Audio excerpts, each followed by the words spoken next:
What is up, all of my horror fanatics out there? Welcome back. I'm the Jay Sloan, and I'm back here to do another video for you guys today. Today's date is September 4th, 2021, and we are super close to October. More importantly, we're close to Halloween, which is my favorite holiday. October is my favorite month, and fall in general is just one of my favorite times of the year, to be honest. I love the cool breeze in the air. I love carving pumpkins. I love the orange leaves on the trees. I love everything about the month. More importantly, I love Halloween and I love horror movies, as you guys know. So in today's video, I'm going to be just kind of getting in the mood, watching, honestly, one of my favorite horror movies of all time, to be quite honest. And I think, honestly, one of the most underrated horror movies of all time. Now, this film does get talked about.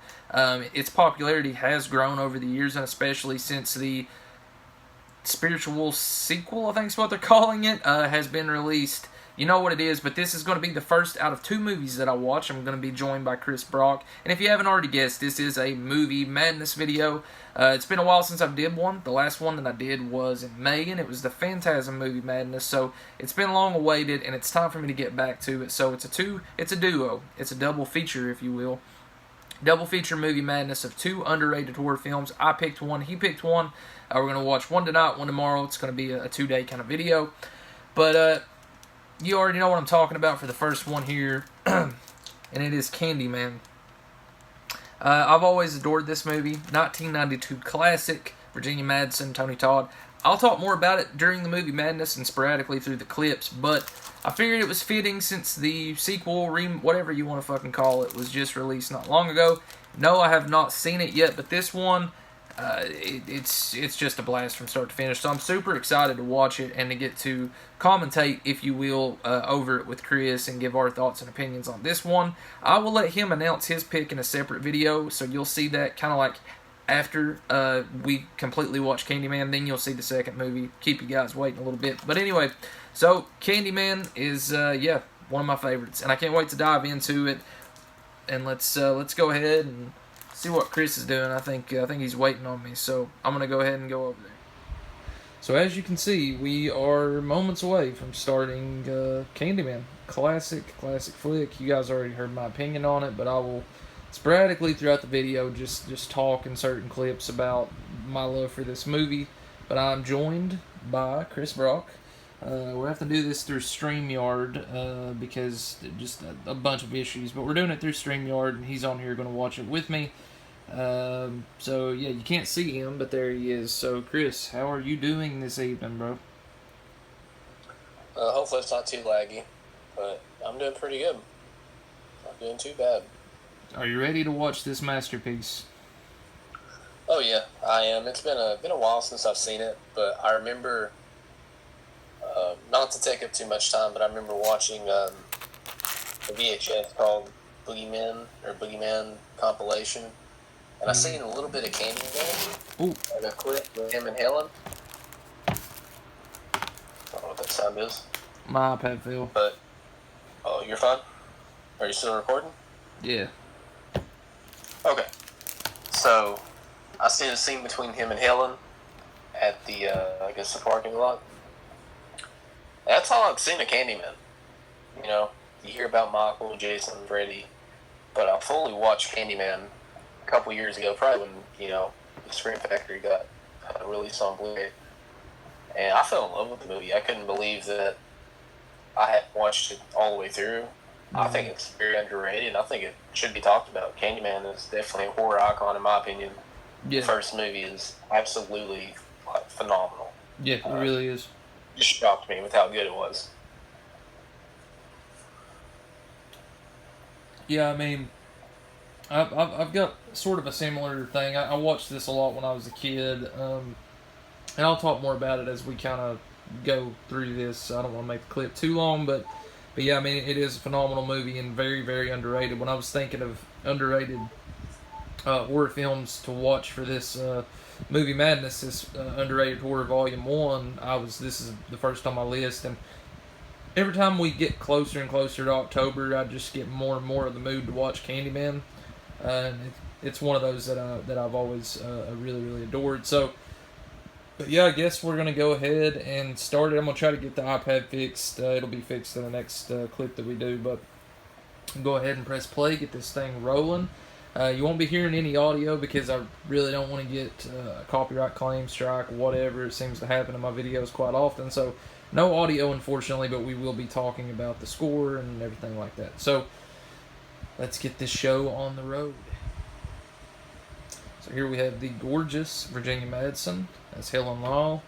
We're really, we just started, so we're kind of still breaking into the Candyman story and learning a little bit about the mythos through her as she kind of gathers her research. Great opening. I love the title sequence, like at the opening with all the cars and how it kind of moves and zooms along past that as the credits start to appear and we see the names of the people involved. Like, also, dude, like, Virginia Madsen's absolutely gorgeous. I've told you that, Chris, like a billion times, but she really is. Her eyes are just so, like, and she has captivating eyes. And I think when I watched that they did like a little bit of like hypnosis type thing to her. Through a lot of the shots are really, really close on her face and close on her eyes to the point where there's a few where it looks like she actually does cry in a few of those shots. Specifically here later, but right now we're seeing some news clippings and getting to admire her beauty as she sees them. She is gathering research, trying to figure out about this Candyman character, and yeah, that is where we're at right now. Her husband's a piece of shit. Theodore Ramey's a player, and yeah, I was about to talk about Ted Raimi. You're talking about her being beautiful. Yeah. We're missing out on Ted. Oh man, Ted's stud. Theodore Raimi. He's the real stud. Yeah, I mean he genuinely is. I'm glad you kind of caught on to that and corrected me, dude. Because if I wouldn't have talked about his manly, thank you. No problem, man. I think we have this. Me and Chris have this thing about like Ted Raimi. Like he just cracks me up, dude. Like from Army of Darkness. He shows up everywhere too. Yeah, he shows up in a lot of things, dude. Yeah, dude.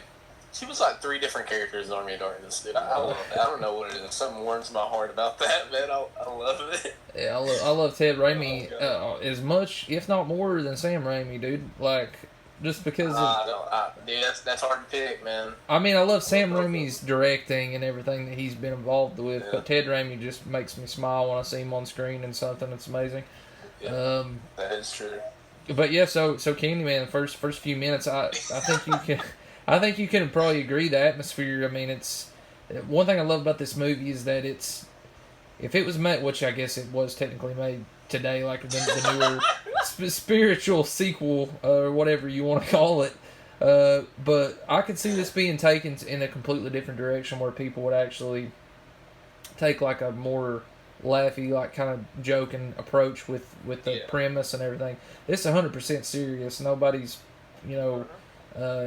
nobody's giving shitty acting or phoning it in. Everybody involved with the movie is just really on it, you know what I mean, and on par with what they're trying to convey. So I don't know, man, I love it. And what I'm going to talk about in a little bit is the score.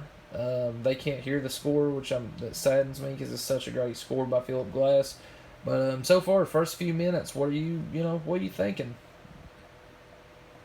I would say as I did last time, man. I really like the way the performances are, like Helen, like her following her, kind of getting back into it, kind of learning as the story goes along. Pretty much exactly how I remember it, so I'm enjoying it. Yeah, I like her story arc, which will kind of unfold as we progress. That is a big nose on that thing right there. That's a huge nose. Sorry, I didn't mention that. No, it really is. And can you imagine if you were home and you took your fucking mirror off your bathroom wall and you seen some shit like that behind it? I'd be like, dude, what the fuck? I wouldn't like that. Yeah, I wouldn't either. But, yeah, so here's a long clip, 4 minutes, might actually be cut, I don't know, I've just been rambling on about this movie. Oh, here we have it. Oh, saying Candyman. Almost 5 times. And I've not seen the newer movie. I really want to because I've heard great things about it. But I'll end this clip with this. Tony Todd is Candyman. So I'll end it with that. I kind of know what happens, and I won't spoil anything, but I know myself a lot of the details about the new movie, and I'll just say that Tony Todd is for sure Candyman. The ambiance of his voice, his presence, he's just, I don't know, man. He's a character in himself, and oh yeah, very just fantastic.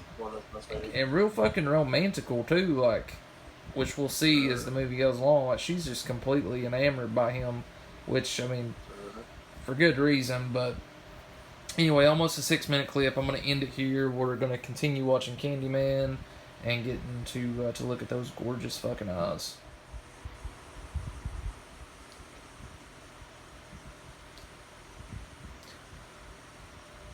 Alright, so, oh, there it is, man. There's that voice. Although you guys can't hear it, which is unfortunate. Tony Todd just did the Helen. Man, his fucking voice is so ominous, dude. Like, comforting and soothing. Oh, dude, he looks like a pimp. Look at him. Dude. Pimp dog, bro. Dude, I'll be getting out of there, too. Yeah, here we go. So this is the first. Well, I guess we technically saw him a little bit in the mirror earlier, but like this is where you get introduced. And here's the eyes. My God, gorgeous eyes, dude. What? Love it. And here's the Helen fixation. Candyman appears to be. Well, he is fixated on Helen. Like, oh, look at her eyes, man. Yeah, they're bloodshot. She's not blinked in a while.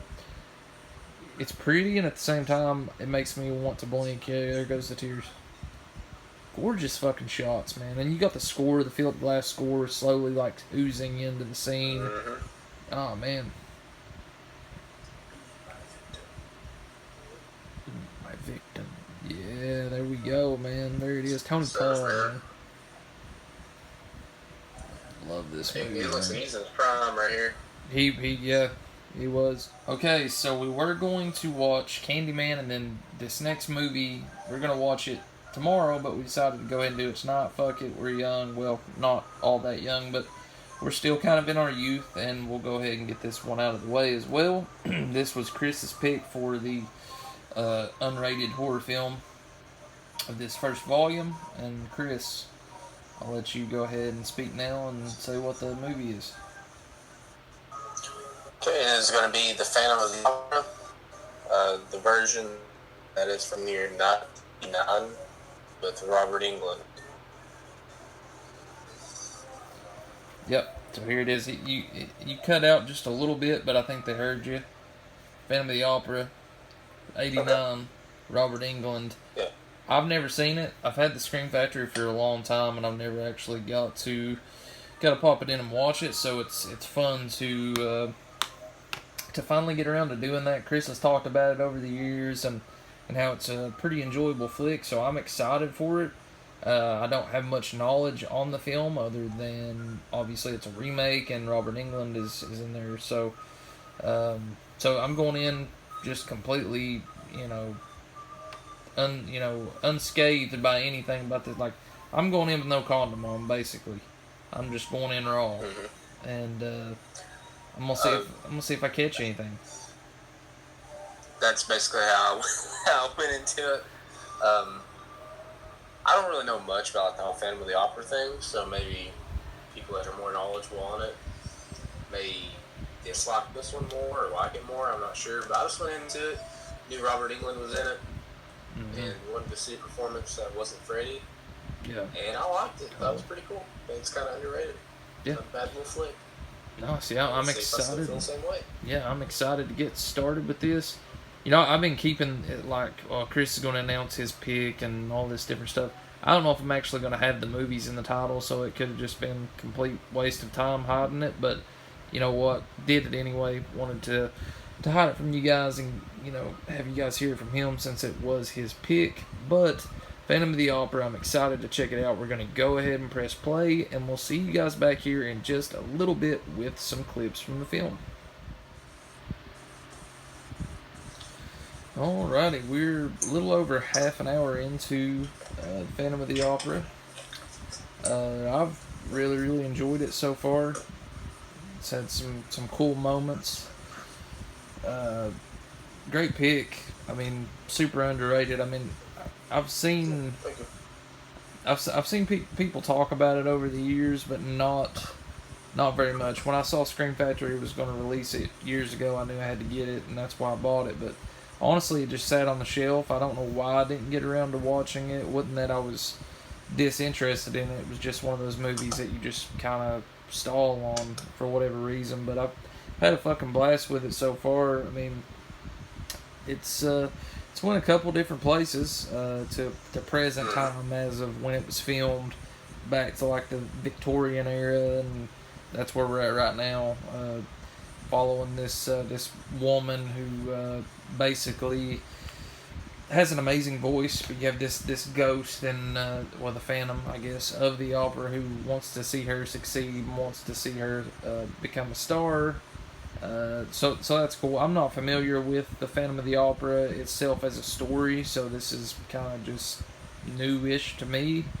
The only Phantom of anything I'm really familiar with is Phantom of the Paradise, but that movie's, I mean, it's awesome. A little bit of a different story, but yeah. So Chris, For me, I'm familiar with Phantom of the Megaplex, Disney Channel movie. I don't think I ever saw that, dog. Oh man, it came on Disney Channel Did it? in October. Yeah, Phantom of the Megaplex. I was trying to joke with that one, but yeah, there are about 30 different versions of Phantom of the Opera, and I figured I'd check this one out because it had Robert Englund in it. Mm-hmm. And I liked it. I liked it at the time, I liked the setting of the movie. I like how it's very elegant. Yeah. In some ways, and in some ways it's, you know, kind of sleazy. I don't know. I just enjoy this time period a lot. Things are a lot more simpler. The music's very beautiful back then. Yeah. And just the way things are, like the opera setting, you know. Yeah, it's really So nice. I really enjoy it. So I'm kind of with you. I don't know too much of the entire story of Phantom of the Opera. I don't know it, you know, front to back. But I do like this version of it. And I'm having fun so far watching it again. It's been a few years. My first time, I'm having a blast with it too. I mean, it's, oh shit.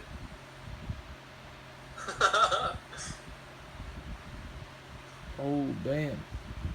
Yeah, like you said, it was great. Like kind of like a coincidental pick because it's both kind of like Candyman's romantic in the sense of Candyman wanting Helen, and you know it's always been you, and kind of the same thing with this one, very romantic, like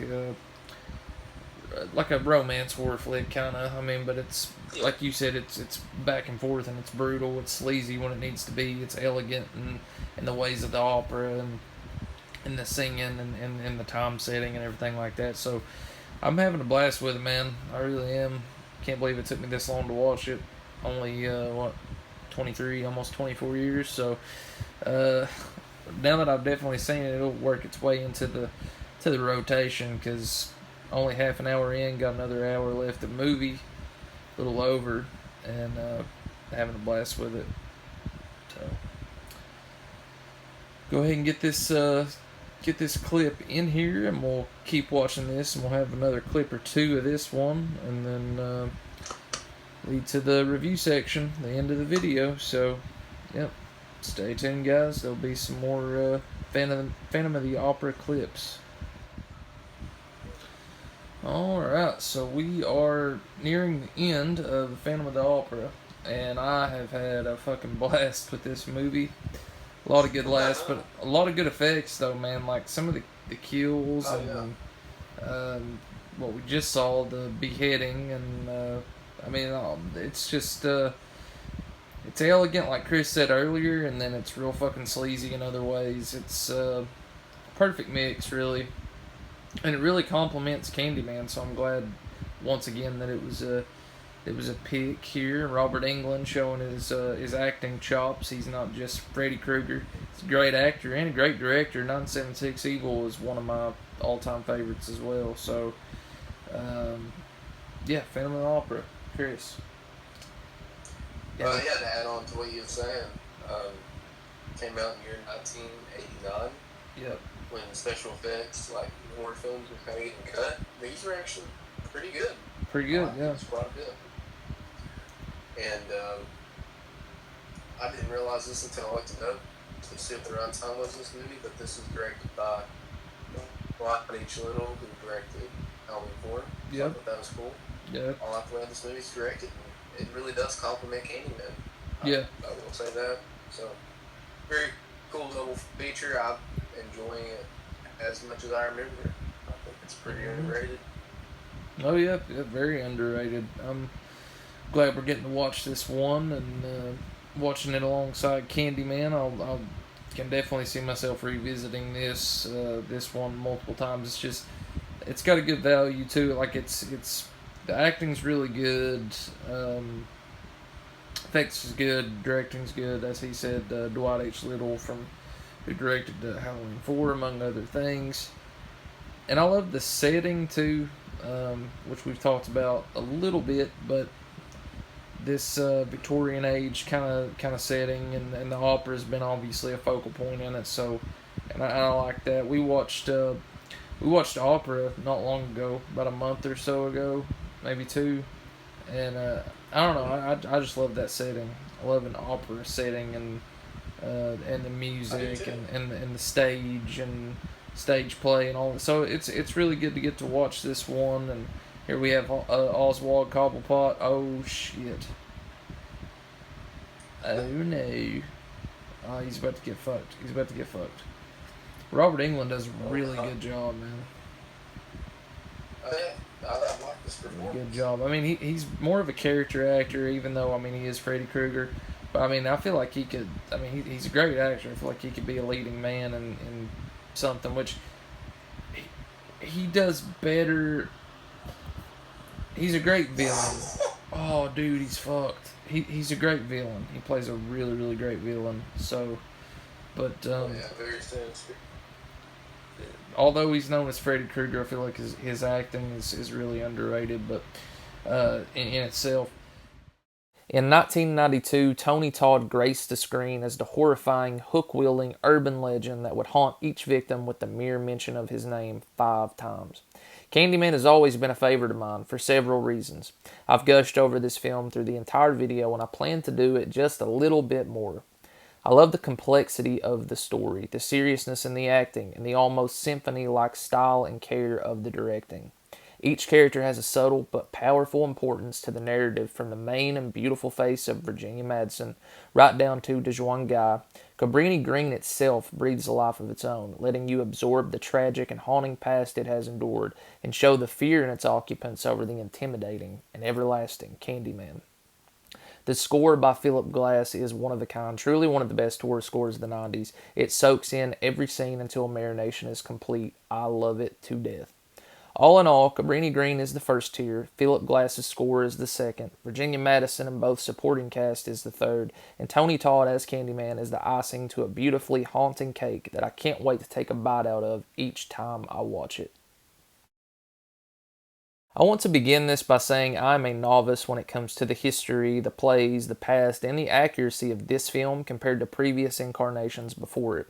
I'm simply basing my enjoyment to this as a horror fan and as a slasher fanatic. So, with that out of the way, let's make a deal with the devil.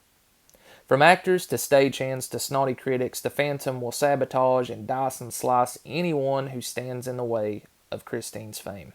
It's a fitting choice to duo this with Candyman. I'm actually really glad this was Chris's pick. It was a first time watch for myself, and it will not be last. I loved the story. The sorrowful existence of Freddy Krueger. Shit. Oh, wait, never mind. I meant the Phantom, played by none other than Robert Englund, as he's plagued by his deal with the devil for fame. Cursed to be a hideous creature who will never truly find love, but fame and love only within his music. I enjoy the leading lady a lot, Jill Schoelen, in both versions of her past in the Victorian time frame as well as in her current 80s self. The film has an ambience, it's something I admire and find really interesting about the Victorian time, if you will, that really catches my attention. So it's fun to look at this movie. The directing by Dwight H. Little is present and familiar because he also directed one of my favorite horror sequels of all time in Halloween 4, The Return of Michael Myers, of course. The kills in the film was where it kind of stood out. It was unexpected on my end, as were the practical effects of the Phantom sewing and ripping the flesh from his face, to skinning victims to reapply the cover-up for the creature he is underneath, which I believe John Carl Buechler was actually involved, so that's not too shocking. The effects were great. The film was paced really well, and it kept your eyes glued to the screen through horror and beauty for the duration. It's a romantic slasher at its peak, and I avoided it for years for unknown reasons, and although it's not as iconic or as great as Candyman, to be honest, in my eyes it is a fun ride that needs to be taken by every horror and slasher fan at least once. So I want to thank you guys so much for watching. I had a really fun with this underrated horror movie madness, watching Candyman, the Phantom of the Opera. It was just a fitting choice. I also want to thank Chris for joining me. He's sort of like a co-host in these movie madness videos, so he's in most of them, if not all of them. So it was fun. There's definitely going to be more in the future. If you liked this video, then comment down below and let me know 2 more underrated horror movies that you would like me to do a movie madness on. This is volume 1. There's going to be several volumes, and it's not just going to be about underrated horror. It's going to continue with every subgenre in horror. So, thank you guys so much for watching. I'm the Jay Sloan. Comment and subscribe, and as always, guys, keep it horror. Peace.